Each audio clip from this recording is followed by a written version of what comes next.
But let's try this and see if it works. Oh my god.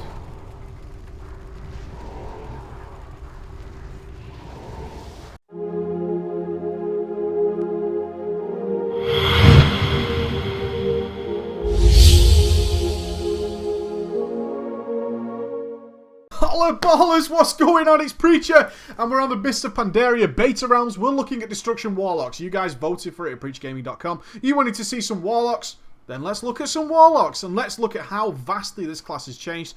Hell of a lot of fun, hell of a lot of changes. So let's jump into it. I have done a talent video in the past looking at all the new talents, giving some ideas of what the big changes were in terms of what you can choose all the way down your talent tree. So I'll link that to you there. I'm going to touch briefly on the changes specifically to Destruction now. Then we're going to jump into some gameplay and see how all these talents work together, because they're pretty awesome. Firstly, you'll notice this, burning embers. These 4 things tagged below there. You usually get 3, but there is a glyph allowing you to get 4. I recommend you get that glyph. Very cool indeed. What are burning embers? Burning embers are charges that we build by using our fire spells. As you can see, I'm going to attack this training dummy. I'm going to get some incinerates flying, and you can see the burning embers there piling up nice and quick. Very, very cool. And then when we get a charge of a burning ember, we can use it on all sorts of spells. Ideas such as Chaos Bolt uses a burning ember. You want to see how hard Chaos Bolt hits now? Allow me. Here comes the Chaos Bolt. Notice the 2.6 second cast. Oosh! 95k. Chaos Bolt carries 100% crit chance and hits like a truck. It is very, very cool. Really like it. We can also use things like Fire and Brimstone, another new ability added to the Destruction tree. Your next Immolate, Incinerate, or Conflagrate, or Curse will hit all the targets within 15 yards of the target and deal 55% of their normal damage. Now, this allows us instantly some synergy and some decision making to do as a Warlock. What do we do with our Burning Embers? Instantly thinking, well, I just want a Burning Ember and Immolate, and then spread Immolate to every single other target. Why the hell would I not do that? That sounds really cool. That sounds like a Soulburn Seed of Corruption, essentially, like we've got on live now for the Affliction Warlocks. However, you have to decide, is that going to be worthwhile? A Fire and Brimstone Incinerate hitting all targets might be more damage. We might not have the targets living long enough for Immolate to tick. Is there enough targets to warrant losing a Chaos Ball? All these decisions are now added to Destruction Warlock, and it's very, very cool.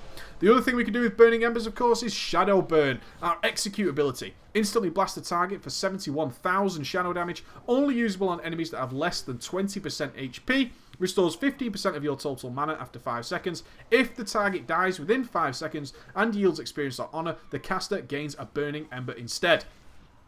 This is so cool for cheesing trash in 5-mans. I cannot express it enough. Is if you just keep yourself with 1 burning ember, which is a good rule of thumb at the moment, is to make sure you always have a burning ember ready should you need it. You might need some AoE very, very quickly. You might need to do a Fire and Brimstone, Immolate, Incinerate, whatever. You might need to do some big shadow burns and chain shadow burn. What I've been doing in the 5-mans is getting Immolate spread all over the place using Rain of Fire. We're going to talk about that shortly as well. That's had a big change. And then just spamming Shadow Burn amongst them for 71,000 damage, just like a machine gun. It is so cool, and it really pushes your damage on trash to maximum heights. Our AoE is still a bit suck as Destruction, but in 5-mans you're going to absolutely love this, especially while you're leveling. If you choose the Destruction Warlock to level with, I recommend you don't. But if you do that, Shadow Burn is going to be great fun for you, and is an absolute blast. So very cool. I spoke briefly about Rain of Fire. That has had a huge overhaul. Why? Because it's now instant cast and we can drop multiple of them. Ooh, yeah, look at this. Very, very cool. It drains a ton of mana, but look, Rain of Fire absolutely everywhere, all over the place. Very cool. Rain of Fire calls down a fiery rain to burn enemies in the target area for 11,500 fire damage over 6.8 seconds. Enemies struck 3 times will be stunned. It deals 50% additional damage and has a 25% chance to generate burning embers if the target is immolated. So if we've got a huge AoE pack, we can use a Fire and Brimstone Immolate. That puts Immolate on absolutely everything, and then we can call down Rain of Fires above them, giving us more burning embers to make sure we can then do another Fire and Brimstone Immolate should we need to, or maybe a Fire and Brimstone Incinerate, maybe a Fire and Brimstone Conflagrate. Whatever you decide to do with it, we can keep generating burning embers so we can get an idea of our solid AoE rotation. Conflagrate now has 2 charges. This is something to note. So Backdraft, which we used to get, which increases our spell haste on a couple of spells after we Conflagrate is still in the game. There you go, Backdraft, 3 spells. But if we do 2 Conflagrates, we do go up to 6 charges. Be aware though, Conflagrate is a nice way of regenerating mana. It costs very, very little. So by literally watching and waiting for that conflagrate charge to come up, you can conflagrate if we haven't got server lag and get ourselves a nice little mana break while our mana regenerates, while we're generating a lot of burning embers. A little technique to put in there, very, very cool. Other stuff that's been changed, Havoc. We used to have Bane of Havoc, of course, but now Destruction Warlocks have no Banes whatsoever. We are Baneless. But Havoc is now a spell that's on a 1.5 minute cooldown. That's right, it's on a huge cooldown, and with good reason, because we are capable of a lot of cheese. While I'm talking about this, I'm actually just going to build some burning embers to show you how I did what I did in the intro of this video, and then I'll show you the gameplay of when that actually happened. So Havoc is now a spell on a 1.5 minute cooldown where we throw it on another target, and literally the next 3 single target spells that we cast will be copied exactly to that other target, allowing us to do some crazy, crazy stuff. Really cool. In terms of the talents that I chose for Destro, I just want to show you this one. Let's go to the talents. I actually went with Harvest Life, which is questionably the greatest AoE spell we have. If we have a lot of mobs and we've spread that immolate and we've got Rain of Fire sticking, Harvest Life mixed in with that will still do more damage than both. That is what I found in the 5-mans in big AoE packs. I could do a Fire and Brimstone immolate, spread that immolate to everything, get Rain of Fire sticking, and then start spamming Harvest Life. Harvest Life will come out on top as the best spell. So a very cool little spell, plus it heals you. Very, very cool. In a little gameplay I'll show you later, I actually tanked one of the bosses in the 5-man heroic. We had a very bad tank. He didn't disconnected, and then he went to Stormwind to do some stuff. Whatever. I tanked one of the bosses using Harvest Life, especially as he generated lots and lots of ads. I was able to just continuously heal myself for so much that the healer had no issue keeping me up whatsoever. It was very cool. The other thing I want to talk about, the rest of this stuff I've spoken about in the talent video, is Grimoire of Sacrifice. This is what I tested out in the Destruction video. You sacrifice your demon to increase the power of your direct damage spells by 15% and regenerate 2% of your maximum health every 5 seconds, and it lasts for 15 minutes. This effect is doubled for the first 15 seconds. Summoning another demon cancels this effect. So if I go ahead and summon my imp out, let's get Warlock on the go. The thing that intrigued me about this for Destruction is obviously we use mainly direct damage spells. Big direct damage spells that hit very hard. You've seen how hard Chaos Bolt hits, for instance. So allow me to just blow your mind. If we stick a Curse of Elements on there, I'm going to Havoc this training dummy. As I said, Havoc copies all your spells. So I'm going to Havoc this target. I'm going to put an Immolate. And then I'm going to just fire all these cooldowns. Now I'm going to chain some Chaos Balls. Now watch the damage that comes up here. Oh, no big deal. 260k. 270k. 290k. Those Chaos Bolts alone, if I go to my current fight, check my damage, Chaos Bolt just did 987,000 damage in just a few seconds. Crazy. That is absolutely nuts about Caramel. That is absolutely mental. And you can decide to do this. You can blow all your cooldowns. The cool thing about Grimoire of Sacrifice is it lines up perfectly with our new DPS cooldown, Dark Soul Instability. We no longer need a demon out to use our Dark Soul. It used to be called Demon Soul. It's now called Dark Soul. Dark Soul Instability. It gives us an extra crit chance, so we get that guaranteed crit. It's very cool for lasting the extra 15 seconds of Grimoire of Sacrifice. You're not going to use all those 15 seconds channeling Chaos Bolts. And in fact, most cases, you're not going to be able to line up all those Chaos Bolts as you're playing on a raid boss. It's unlikely unless you needed heavy, heavy bursts. Getting there does require some sort of mana sacrifice. I was just doing that to demonstrate that you can do that should you need to do some extreme cleave damage. Very, very cool. So they're both on the same cooldown, so you can line them up with trinkets as well. So you can get this huge crit chance buff. You can also get a huge 15% damage or 30% damage to your single target spells, and you can trinket those up in one solid macro of death. Very, very awesome. Crazy stuff. So I'm going to jump into a 5-man now and demonstrate some of these abilities in action. So I jumped into this instance. I'm going to skip all the trash out for you. Our trash DPS is not the best. It really is not. We're going to be throwing some immolates around, but the lack of dots is actually a bit of a pain in the ass for me. I think we could do with a couple more dots, especially something that's instant cast. The lack of corruption is a little bit annoying, and they have made up for it in other ways, especially with our single target nukes and our ability to do immense amounts of cleave, which we'll be showing you later on. But in fights like this where there is so much movement going on, Fell Flame has been altered, so Fell Flame doesn't actually do a tremendous amount of damage. It does a little bit of damage, but costs you so much mana that you could do maybe 3 or 4 Fell Flames with a full mana bar, and you will be out of mana very quickly and waiting to regenerate. Doesn't give us a great deal of time to run around a lot. What it's about with Destro at the moment is setting up for this nice big nuke. And if you can know a boss like this one takes increased amounts of damage, then you should be setting up and preparing for that nuke. As you can see here, I'm just planning my points. I'm waiting to do my nuke. And here it comes. I've set up enough barrels. The health of the boss is in good shape. I'm going to blow my cooldowns. I'm going to get my Doom Guard out, who does tremendous amounts of damage. Your Doom Guard no longer takes a snapshot of your stats, by the way, so you can pop your Doom Guard whenever the hell you feel like it. And then when I go into the nuke phase, you can see the damage meter difference. I just fly to the top of the damage meter once I've set up this big nuke. I had my Chaos Bolts ready. I prepared my Burning Embers for this nuke phase. I knew this boss had a nice increased damage towards the end of it, and I got ready for it. That's what you guys are going to have to do, especially considering how hard Chaos Bolt hits, how hard you can set that up with trinkets and procs and using Dark Soul and using Sacrifice, things like that. I'm not saying Sacrifice is definitely the 100% way to go with destro. It just feels like it makes sense. I want to show you this boss as it demonstrates a couple of things. One is the preparation and making sure you always have a Burning Ember on standby. A very good Destro Warlock now will always have one Burning Ember ready and raring to go, and not trying to just use them all until the very, very end of the boss. This tank was particularly bad. I think he was a very, very young German kid. In fact, he joined as a tank to get an instant Q. He was wearing pure DPS gear. Then he disconnected here. And then when he came back, he went to Stormwind to get something. And just generally left us in the lurch. So we pulled this boss. The tank had disconnected. I had just launched a big nuke like he would at the start of the fight, when all my cooldowns are going to be ready and ready to go. And that instantly meant I had aggro for the remainder of the fight. So I then thought I could Soul Shatter and get the aggro off me and let somebody else deal with it. But then I thought, no, you know what?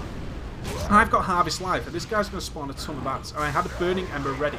So what I did is I Fire and Brimstoned that Burning Ember, then I immolated absolutely everything, threw down a Rain of Fire to do huge amounts of AoE, and then stood right in the middle and started harvesting life off everything. So I was tanking every single mob there. Everything is aggroed on me, as you can see, all the rabbits are aggroed on me, no problem. Mixing in Harvest Life, you can see I took some damage, but the healer had no issue keeping me up, even as a clothy, while standing there and sucking all the life out of all those mobs. Very powerful ability, and if you're in a 5-man heroic and shit hits the fan, weigh up your options. Don't just instantly drop aggro. If you're a Warlock now and you've got access to Harvest Life and stuff like that, then consider, what are my options?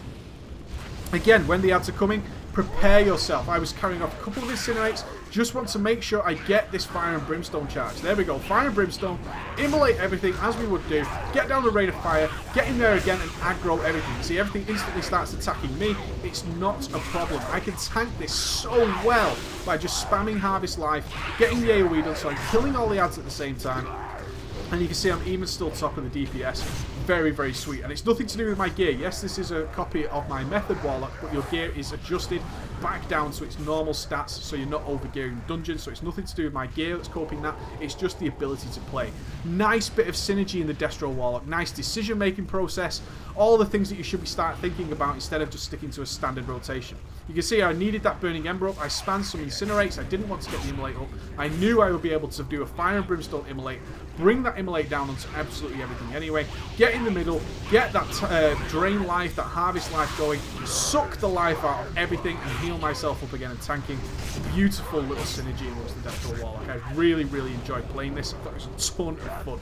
Really cool, and we did kill the boss, and I was top of the deeps as well. Fuck yeah, baby! Absolute baller kill. Really cool. If I would have palmed that off to somebody else, there's a high chance they would have died, and I would have had a lot of unnecessary healing on myself, as Harvest Life is a tremendous AoE spell.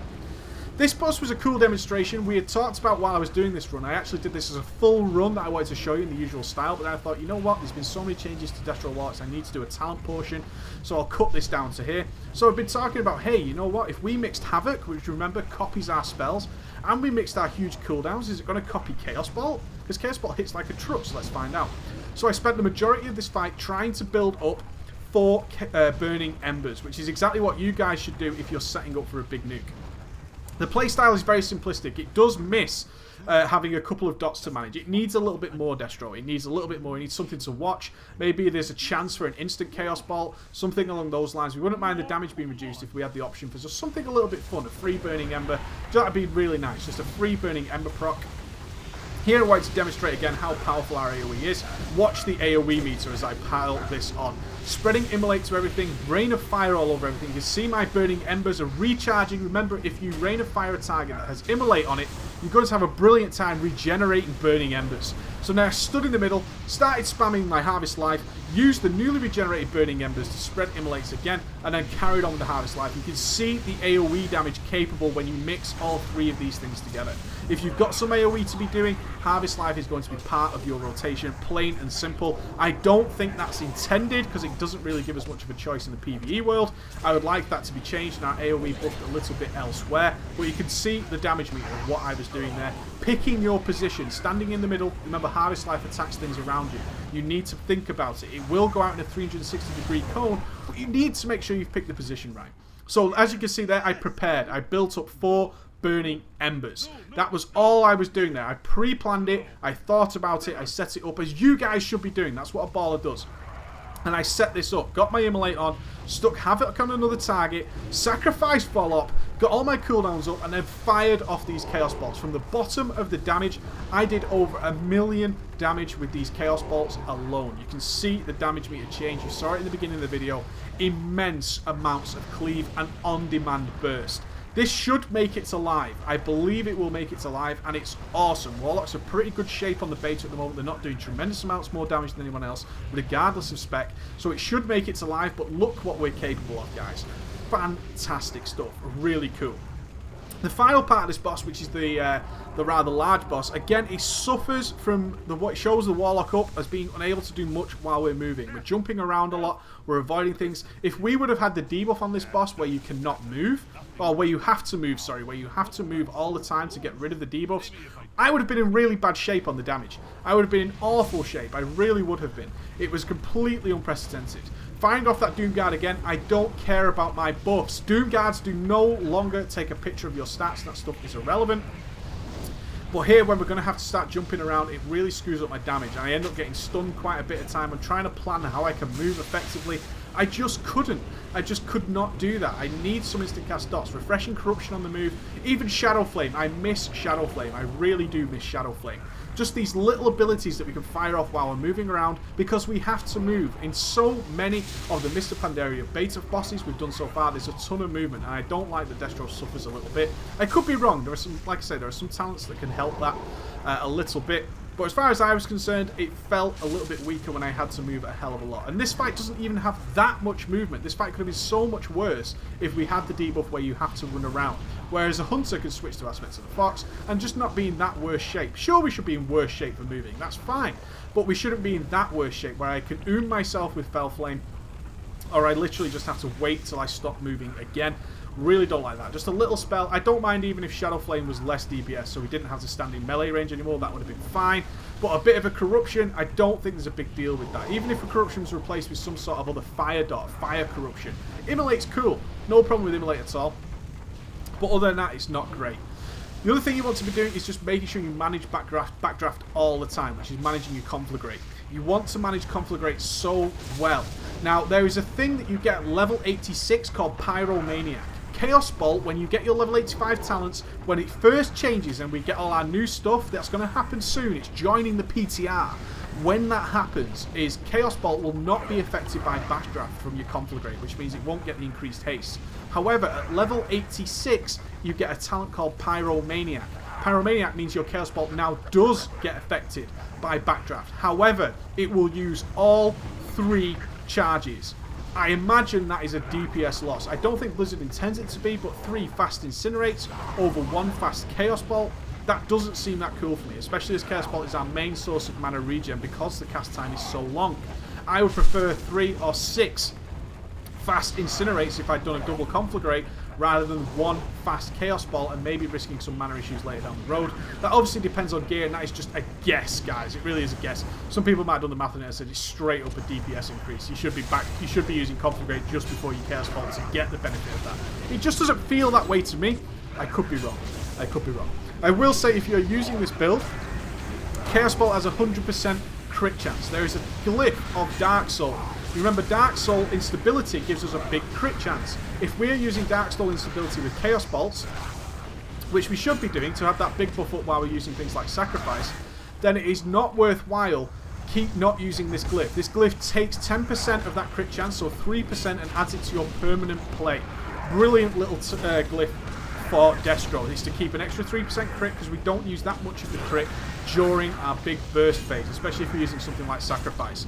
There is other ways of looking at that if you're not using Sacrifice. It's definitely for Warlocks that are using Sacrifice, which I think you should be, given its buff to single target spells, which are all our spells now. Remember, even Immolate is considered a single target spell. That huge buff is definitely beneficial. Dark Soul instability seems a little bit off for me for Destro, considering Chaos Ball is our hardest hitting spell and has a 100% crit chance.